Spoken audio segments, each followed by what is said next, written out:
Hello and welcome to Thursdays with Annette.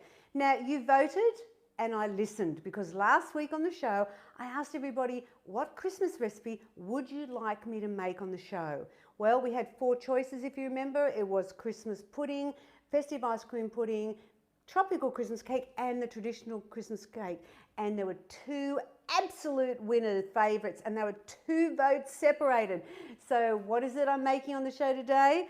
Well, it's going into book 2 and it is, let me show you because I think you chose well everybody.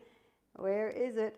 It's the Christmas pudding. That's right. This was the #1 voted and that's what I'm making for you today. Now this is serve 16 in the cooking for book 2.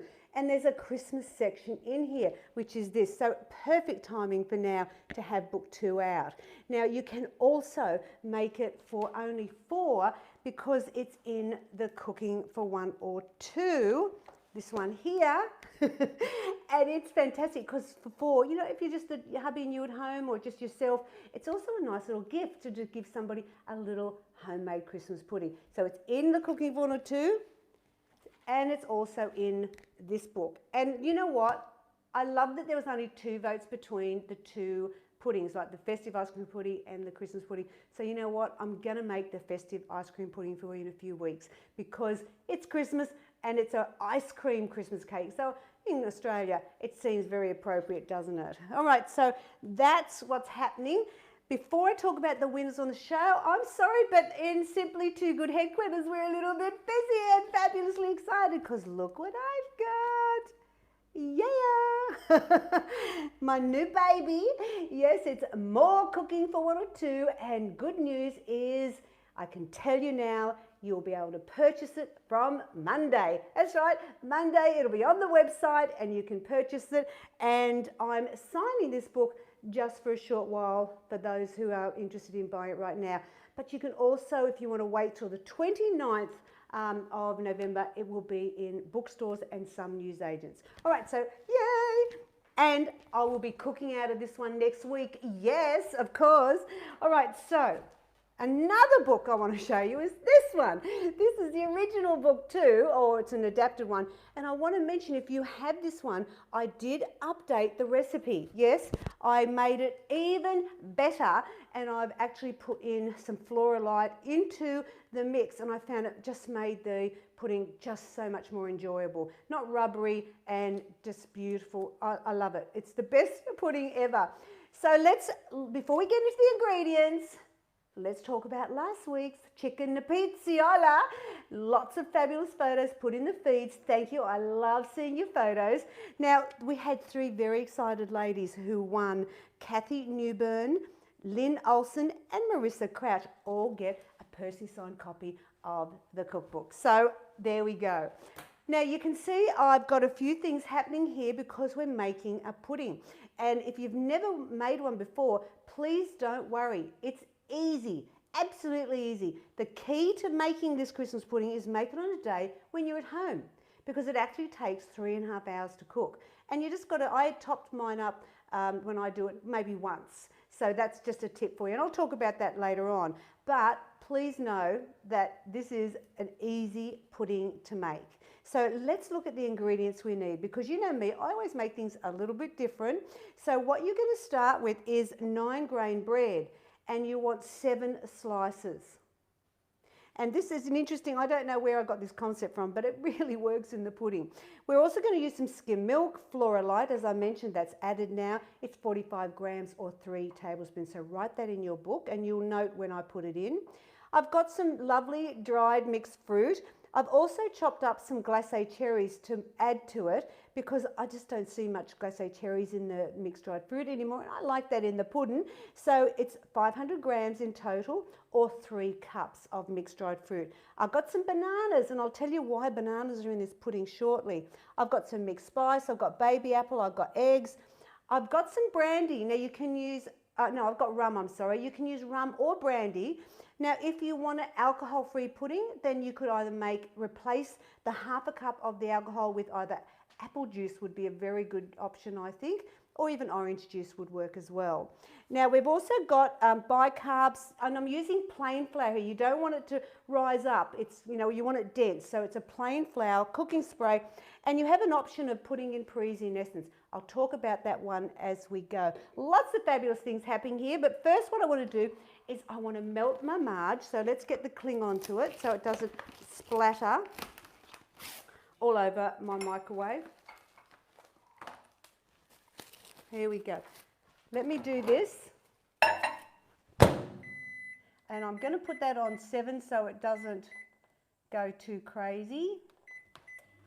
And then once that's done, I'm going to warm up the milk. So the idea of this one is, and you can see I've just done it ahead, you break up the bread. Now please take your time breaking it up, and I'll show you, because we're going to put the crust in as well, but I don't want to see that in your bowl, okay, because that's not going to work. I want you, especially in the crust, make the crust small, yep, and then you just break it up into little bits. Now let me take that out. That can rest here, it's done. Now what I'm going to do is I'm going to put in the milk. Now it's skim milk, it's 1 cup. And I'm going to do that for 1 minute, all right? And that should be enough to warm it up, because you want warm milk. So while we're waiting for that, that's why I did it ahead, because you really don't want to see me do this with 7 slices of bread, do you? Well, thank you for joining me today. Oh my gosh, how excited are we? Our new little baby. She looks very pretty, and I did send the book out to my fantastic testimonials, and they've all come back yesterday, that they received theirs, saying how thrilled and amazed they are by what's in this new book. So I love the testimonials. I think it's so lovely to be able to motivate and share the successes and of these, you know, fantastic people. We all love to hear about success stories, don't we? All right, this is looking fantastic. So as you can see, it's a lot of bread, and it, you know, it can be stale bread too. It doesn't have to be fresh bread. If anything, the staler the bread, the easier it is to crumble up. So, and the reason I use grain bread is because I want a little bit more fibre in it. But if you have diverticulitis, for example, or something like that, then you could always use the white bread, or wholemeal would be a good one as well. All right. All right, so now what you do is you just pour the milk over the bread. I will mix it all up, so that's fine. There's the milk done. Now I'm going to get my wooden spoon, my trusty little wooden spoon, and just mash that in with the milk. You want a fairly large bowl to make this, because it does, as I said, it's a pudding. Oh, and what you need, of course, very important to mention, you need a pudding tin. That's right. I mean, you know, you can get these from Kmart or in the kitchen shops, but you do need that. If you don't worry, I'll be able to tell you how you can use what you have at home if you don't want to go and buy a pudding tin. I just find it's a really handy one to have, and you crank it out once a year, and so it lasts for a while. All right, so there is that all mashed up and fabulous. So what we're going to do now is we're going to put in the fruit. And so we've got 500 grams, remember, or 3 cups. Look at that beautiful dry fruit. Now, there's no sugar in this recipe. That's right, no sugar. It's all about the fruit. So the fruit goes in.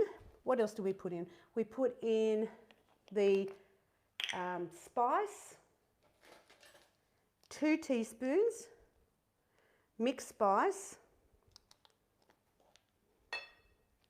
There we go. And let's put a bit of plonk in. That's right, I like rum. What do you like? Do you like brandy? I don't know. It is a personal choice, but I think that when you put the alcohol in, and I don't actually drink, you know, any alcohol myself, but in a Christmas pudding, it does give it that Christmas flavour. And because you're cooking it, the alcohol will burn out. So that's okay. It's safe to give the children.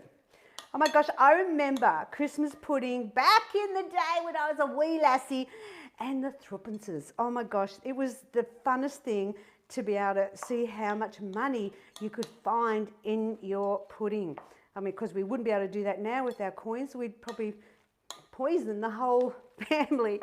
So take your time doing this. I want you to really get in, and I want you to really stir in the fruit with the bread.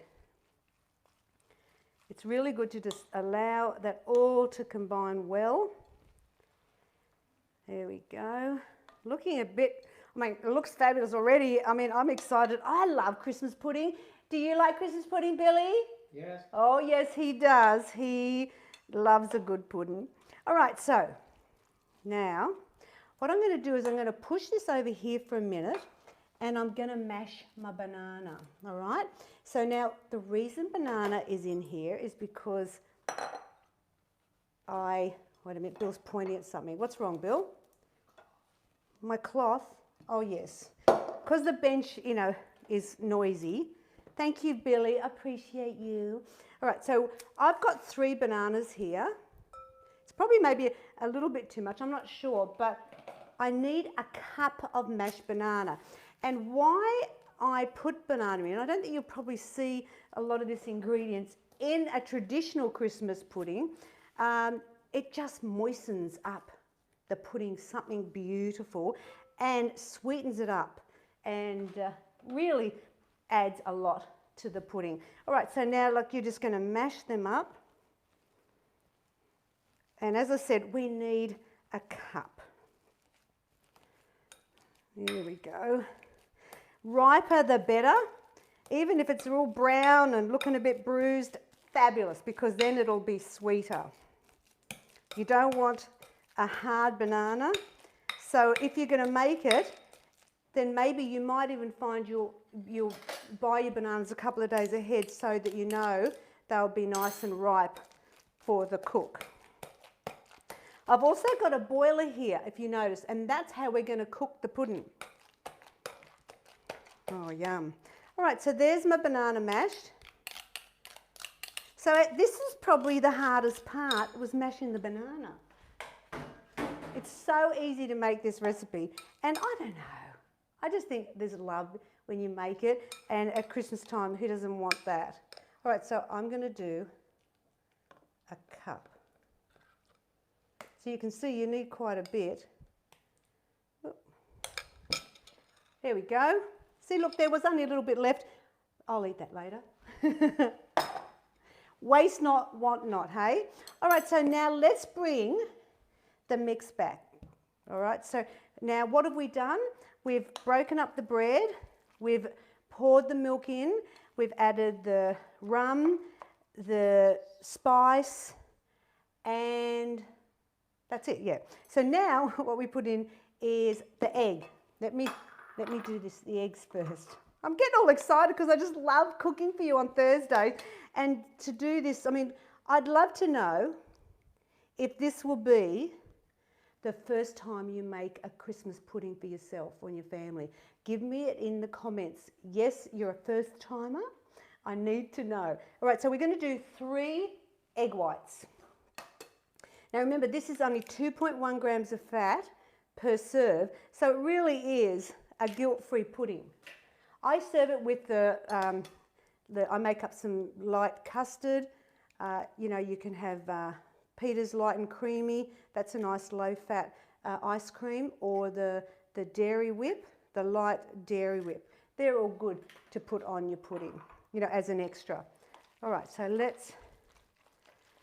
now you're going to beat, let me just move this because I want to lift it up so you can see. I'm going to beat the egg in.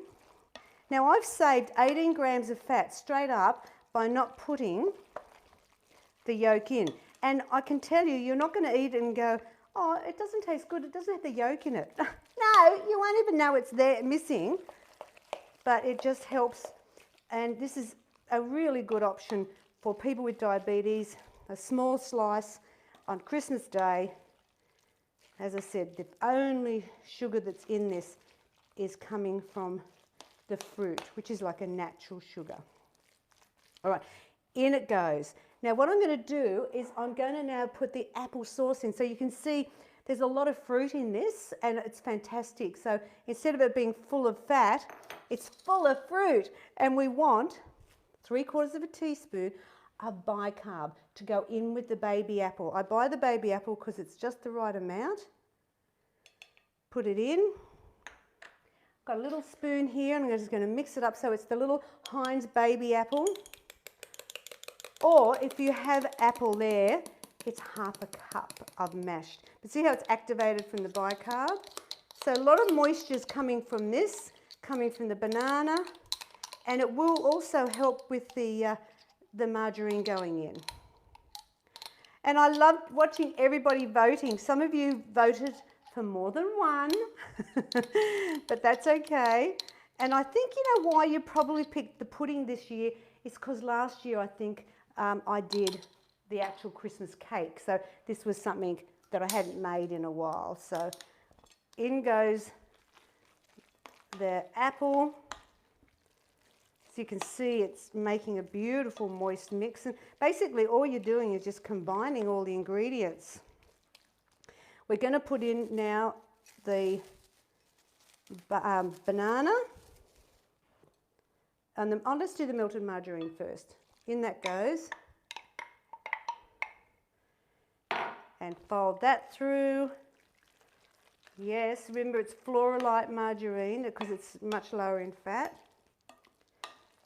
And our margarines in Australia are much better than the ones in America. So if you're reading literature about, you know, margarine, how bad it is, I guarantee you it's an American document you're reading.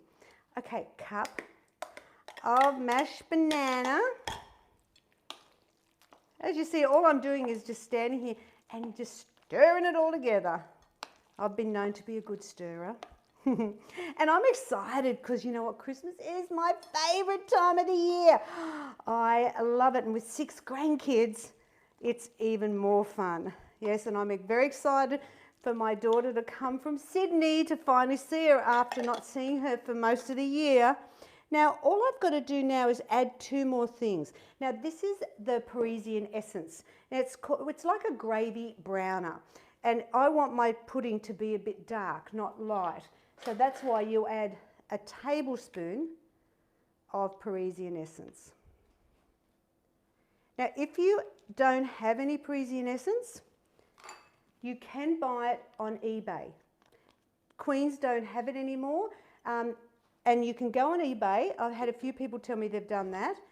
And you buy a jar. And I kept my little one and I just keep filling it up as I go. It will last forever. So don't worry if you've got to buy a 500 gram bottle. It'll last you till, you know, you've got daisies coming out. So it's just see how it's darkening it. And I do this in the Christmas cake as well. And I do this in the pudding. You don't have to. If you're happy to have a light Christmas pudding, then you don't. Now, if you want it even darker than this, you could add more Parisian essence if you want. It's really just up to you. Lastly, we're going to now sift in the 1 1/4 cups of plain flour. And then let's put it together. This is where I want you to take note because it's not hard. And look, you can see this wasn't difficult to make. It's really like just a really big fruit cake, but it's not a boiled fruit cake. So let me move some of my stuff so I've got space. There we go. So I'm going to fold that in, and you'll just blend the flour in until it's combined. You know, you don't want to beat it. Just get that through. I always put the flour in one go. I find that works better than doing it bit by bit because then you can overbeat. And you can make this now. How many weeks is it till Christmas? Like I normally do this about a month before Christmas. And if you wanted to make it this week or leading into Christmas and get it out of the way, just either freeze it or keep it in the fridge. And I'll tell you how to do that if you want to keep it in the fridge. And I'm just folding that flour through. It smells very Christmassy and your house will smell amazing. But you really do need to be around for the 3.5 hours while you're cooking it. All right, so pudding's done. So Now, how do you do this pudding in the boiler? Let me show you. First of all, I'm going to put my kettle on. I did boil it just before we started. Now what you do is you've got a boiler, because this is the pudding dish here, so it needs to go in, yeah? There we go. So what I'm going to do first is I'm going to go to the sink and spray my tin. I don't want the spray going all over the bench. Now you're also going to do the lid, okay? Perfect. So now you know your container's ready. So let's pour it in, and I'll do that in a minute. All right, so remember this is enough for 16, but you can, if you want to make it out of cooking for 1 or 2, you can actually make it just for 4. It makes a very cute pudding. All right, so here we go. Look at this. Oh, yum. I just love putting this out on the table Christmas Day, and everyone oohs and ahs. And so they should, because I've made it homemade.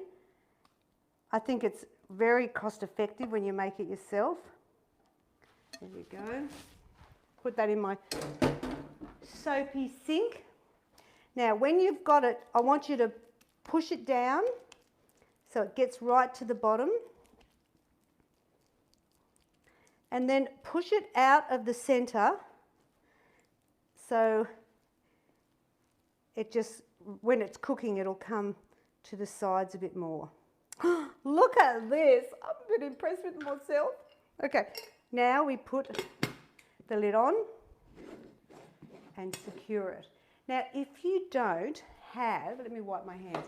If you don't have a sealed proper pudding tin, what you can do is use a ceramic bowl, probably, like a good size 8 cup at least.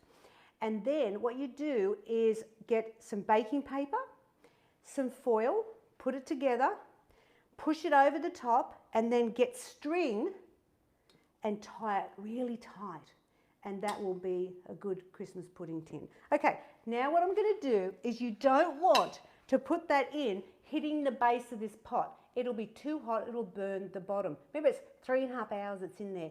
So what you do is you get a saucer and put it in the centre,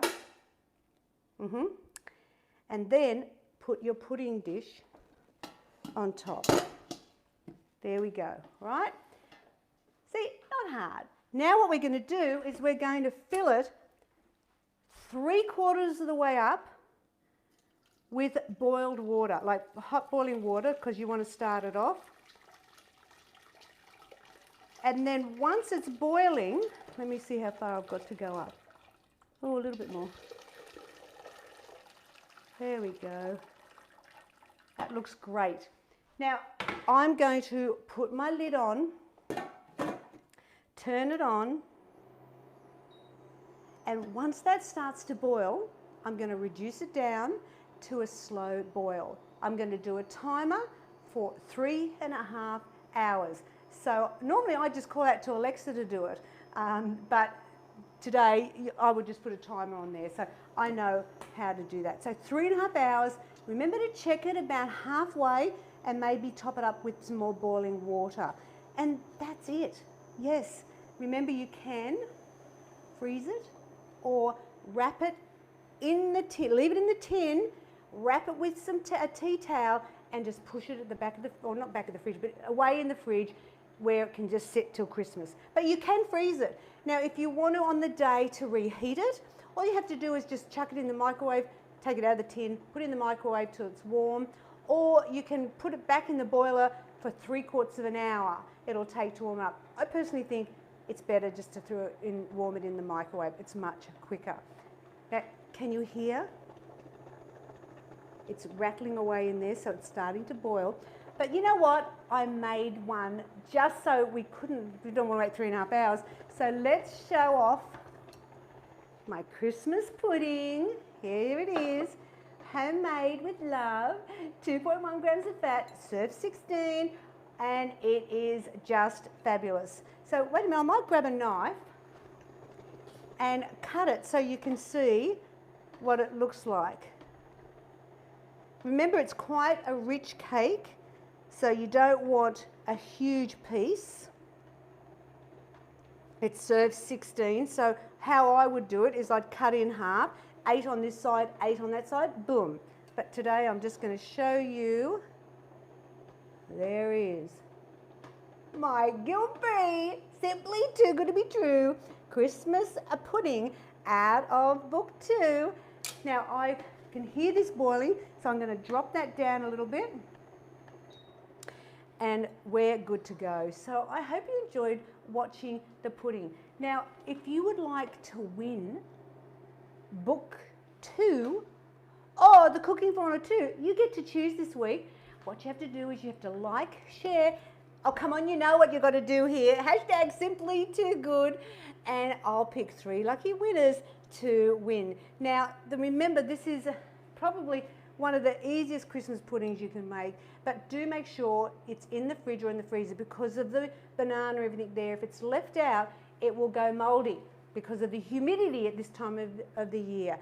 And a traditional Christmas pudding would be much higher in sugar and fat. I mean, a lot of people sometimes put suet in their Christmas pudding. Now, don't forget what's happening.